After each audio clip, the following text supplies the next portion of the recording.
Hey mga lalabs, good morning. So, this video is kaganapan nga pala to ng Friday. So, ang aga-aga ko nga guys gumising kasi nga pupunta kami nito ng City Hall at mag-aayos kami ng locational clearance. So, yun na nga, hindi na nga ako nakapagluto ng almusal. Kaya naman, bumili na lang ako ng kape na blanca. Tapos, hinaluan ko na lang ng stick na Nescafe. Kasi gusto ko talaga guys matapang.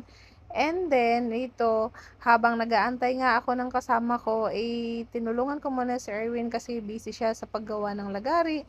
Kaya ako muna pansamantala habang bumibili ang nag-a-assist. So, yun na nga guys, kasi ang hirap ng ano ngayon pagkuha ng business permit. Napakahigpit kasi dito sa Taguig. So, kaya ang daming hinihingi sa amin. And dito nga ay nagpanotaryo nga muna kami ng mga kinakailangan, yung list of contract, and then yung locational undertaking at kung ano pang mga pinanotaryo namin na hinihingi nga sa City Hall para nga ma-process na yung aming locational clearance kasi guys hindi kami makakapag-proceed sa business permit hanggat wala ito. So, bali tatlo nga kami nagpa-process dito, yung lessor namin at syempre kami yung renter sa kanyang property. And then after dito, buti na lang okay naman yung proseso dito. Kahit naman kada inquiry mo, kahit nagpa-xerox na lang pagbalik mo kuha ka ng number, pero okay naman. So mababait naman yung mga staff ng City Hall ng Taguig. And then after nung mga 1 PM na nga guys, ay nag-CR lang kami ni Darlene, and then umuwi na ako.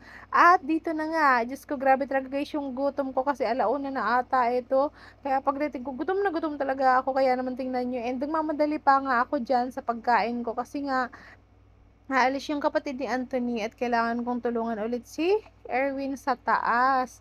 Kasi syempre, alam niyo na guys, minsan pag Friday na hapon, madami kaming customer. And naawa naman ako kaysa naman patayo-tayo siya habang nag-ahasa. Kaya binibilisan ko talaga yung kain ko. And talagang gutom na gutom na talaga ako dito. Diyos ko po. Ito nga pala dito guys ni Juan ay toge na sinahogan ng pritong pork chop.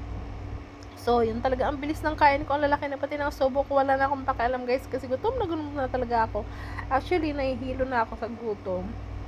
Kasi, habang andun kami sa City Hall, di kami makaalis-alis kasi talagang busy guys, ang daming pila.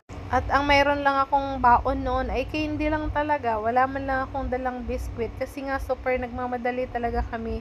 So, parang 5:30 nagising ako and then umalis kami dito sa tindahan, mga 7 kasi nga 7 naman nagbubukas yung sa City Hall. Actually, hindi siya guys, actually sa City Hall. Sa SM Aura siya, parang may satellite office doon ng City Hall ng Taguig kung saan doon ipinaprocess yung mga permit. And andun na rin naman na lahat. Tapos, yun na nga, pagka-uwi ko nga, or pagkakain ko nga, umakyat na ako sa taas, and si Erwin, ayun, paputol-putol yung paggawa ng lagari, kasi syempre, maya-maya may magpapahasa ng lagari. So, alam niyo naman guys, syempre, kailangan natin i-prioritize yung ating mga customer, at yung mga lagari naman na ginagawa, makakapag-antay naman yan. Although, syempre, kailangan pa rin natin gumawa, kasi nga may mga nabili din ng lagari, pero meron pa naman ng stocks. Kaya, hindi pa rin kami nag-aalala na mauubos naman agad-agad yun. And syempre, yun na nga, gaya ng sabi ko, kailangan natin i-prioritize yung mga customers natin kasi sila naman talaga yung bumubuhay ng business, diba guys? So, kung wala tayong customer, wala na. Wala tayong pambayad sa tao, wala tayong pambayad sa upa, wala tayong pambayad sa business permit. Kaya pahalagaan natin yung mga customer. Kailangan nasasagot natin yung kanilang mga problema. Ay, nabulol na. Nyo na guys kasi medyo masakit yung lalamunan ko dito kasi nga napagod ako.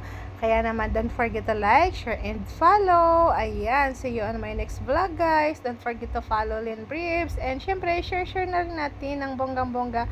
I love you all. Thank you for watching.